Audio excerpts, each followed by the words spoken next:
Current లేదంట్రీ, internet లేదంట్రీ, భారతీయులు చదువుకోలేదంట్రీ, వీళ్ళకి పైసలు లెక్క పెట్టుకోవడం రాదంట్రీ, వీళ్ళకి స్కాన్ చేయడం రాదంట్రీ. Now how it is possible?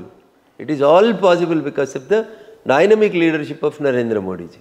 మనసు ఉంటే మార్గం ఉంటుంది, పని చేయాలనే తపన ఉంటే లక్ష్యం చేరుకోవడం ఈజీ. అవన్నీ నరేంద్ర మోడీ గారు ప్రజలలో కల్పించగలిగినారు కాబట్టే ప్రజలు నరేంద్ర మోడీ గారు అడుగుజాడలలో నడుస్తూ ఉన్నారు. ఈ దేశ ఆర్థిక వ్యవస్థకి ఇంత పన్ను కట్టురు బిడ్డ అంటే 5%కి వెళ్ళి 25-30% దాకా పన్నులు కట్టేటోళ్ళ సంఖ్య పెరిగింది. ఉత్తగానే పెరగలేదన్న. 50 ఏళ్ళలో పన్ను కట్టేటోళ్ళు 5% లేకపోతే ఇలా 75 ఏళ్ళకి వచ్చేసరికి పన్ను కట్టేటోళ్ళ శాతం 30%కి ఎట్లా వస్తుంది? విశ్వాసం లేకపోతే ఎట్లా కడతారు? So these are all not done. ఒక రాత్రి అయిపోలేదన్న. ఇది చాలా స్పష్టంగా ఆలోచించారు. అట్లే దుబారా ఎక్స్పెండిచర్ని తగ్గించారు. మినిమం ఖర్చుతోటి మ్యాక్సిమం ఎండ్ రిజల్ట్ వచ్చేలాగా పనిచేసారు.